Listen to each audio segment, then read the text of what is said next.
afternoon, Cactus people. Wasn't feeling too clever this afternoon, so just a bit of light potting duties.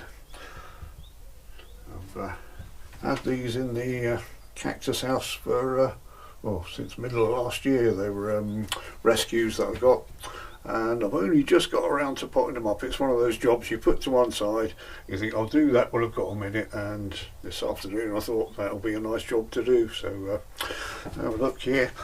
First off, these were all very badly in need of repotting. You can see the size pots these were in, and they've totally stuck to the sides with the roots. They're looking rather malnourished, need a good feed, and I've given them some nice fresh compost, taken all the old compost off the roots, and they had a water last week, first water of the year, so now they're going to rest for a week before being watered again in case there was any root damage.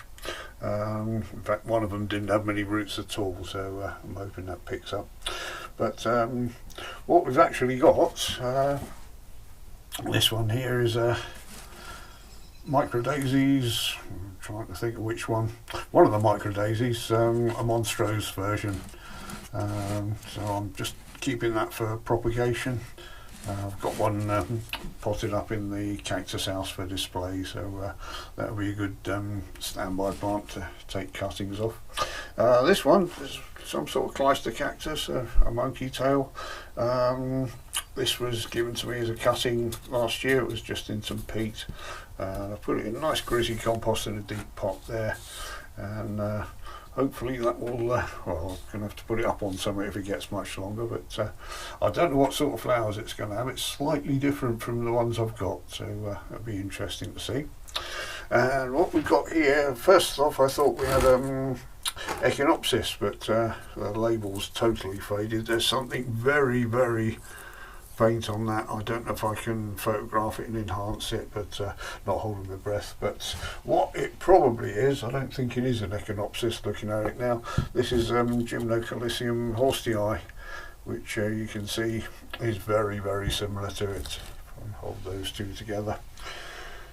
Both got fivefold symmetry, spinations almost identical.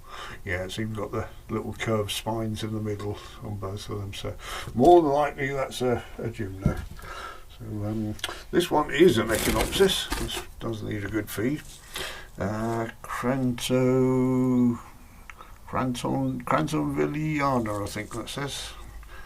So look forward to seeing the flowers on that. It looks like it flowered last year, so or at least it had some false flower buds on it, so give that a feed in a week or so. And this one's obviously a Stenocactus. This was all that was left of the label in the bottom, and it's got a number on there which is probably a field number, so I can probably look that up and find out a bit more detail later. I should have done this last year, I just never got around to it. So and this one here is not a cactus, Ubomanianus, which is a bit of a mouthful, isn't it? And this one was really pot bound. It was absolutely stuck in the pot, so it's probably glad to get out. And I think I did lose some of the roots on this one, so that's hopefully once it's had a rest and starts to try its new compost out, we might get a flower out of that one, which would be great. So there, so not a lot to look at there. Over here we've got some various Opuntia cuttings that also need potting up into bigger pots, and I've even got a bunch of micro daisies monstrose over here. I think Daz gave me that cutting, which is good, which all add to the ones up and propagate. So yeah, this is all just waiting for a rainy day basically. So I will get around to doing it very soon, but I've got the trusty tweezers there. So that's about it. Sorry, it wasn't very interesting today, but that's all we got. So thanks very much for putting up with me.